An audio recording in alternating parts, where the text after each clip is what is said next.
Ever since I was born, I was always told how prosperous the city of McKeesport was in the past. As I was younger, though, I have to admit, I never really saw it.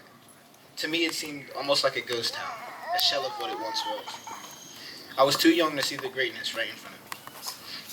The greatness of the city could be attributed half as much to its people and economy as it could be to the intensity of its sports. Sports have always played a big role in the Mon Valley. It's refreshing when I'm told that the fighting spirit of McKeesport hasn't declined. The school district, throughout the years, has graduated hundreds of thousands of students that went on to play at the college level. As this is something one of my interviewees has. When I inquired with my interviewees about the sports side of the town,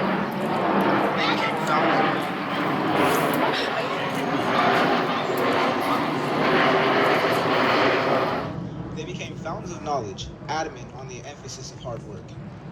As a former baseball player, Doug Grabowski, age 60, explained that not only did each grade have its own team, but they also had tryouts and team cuts as well. It made you want to work harder, he said, whether you were a pitcher, a catcher, or you had to earn your spot. On days that it rained, Doug went to practice with a smile on his face.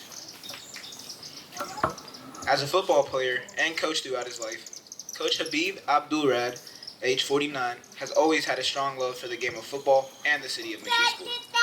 Similarly, he reverberated the famous McKeesport intensity, whether it's at tryouts, practice, or a game.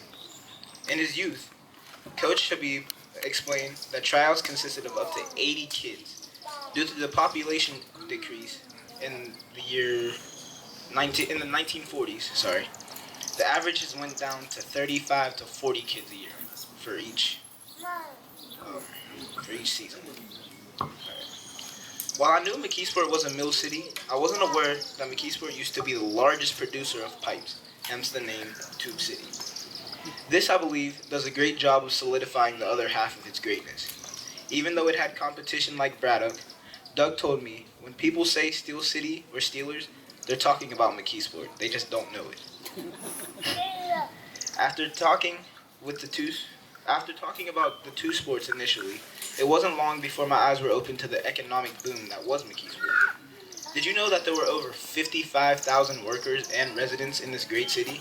There were multiple banks, meatpacking facilities, 4 movie theaters, and like mentioned before, the heart of the city, the mills. It was a good revenue town.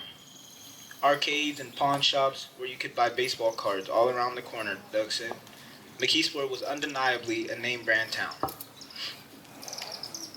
When on the topic of generational change in McKeesport, Douglas Grabowski told me it's overwhelming how time changes things. After inquiring further, I recognized that even after school life was drastically different. On days he didn't have practice, he would be at concerts being held at the band show or at one of the movie theaters nearby. Even Aerosmith came to perform. More than half of the buildings that were open when Doug was a kid, like the movie theaters and candy shops, are condemned or destroyed today. To put that in perspective for me, Doug explained how Fifth Avenue was originally lined with commercial businesses that aren't there now. Out of curiosity, I asked Coach Habib what his definition of a Mon Valley person is. He told me, a Mon Valley person is a hard worker that has a love for people, community, and their loved ones, while still focusing on themselves. Now, I don't know if it's just me, but that seemed like a lot of stuff for one person to do. So I asked him, how are they doing this? Are they superheroes? His response was, not superheroes. We're just built different over here, man. And that's it.